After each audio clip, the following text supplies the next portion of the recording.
बिस्मिल्लाहिर्रहमानिर्रहीम अस्सलाम वालेकुम। चाह पींदियां पींदा जो बंदा फोन करता है ना, एन जी फीलिंग आती है जिमें 8-10 फैक्ट्रियां का बंदा मालक है। थोड़ा तो मैंने पता नहीं, तो मैनू तो एन जी फीलिंग आती है जिमें बड़े टशन ने बंदे दे।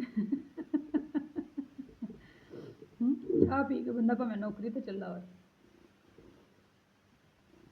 मेरे को पत्ती चौखी पै गई, मेरे हसबैंड आते ने इन्नी पत्ती पा ली है, तू कि ट्रक चलाना से।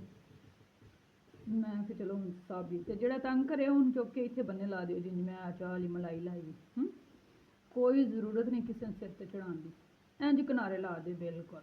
इतने चंबड़िया चंबड़िया सुक जाए, फिर हूँ चुको तो फड़ के सिंक च रख दो। की ख्याल कई लोगों का इलाज ही है। तो जोड़ा जिन्हें जोगा हो उन्नी औकात च रखना चाहिए।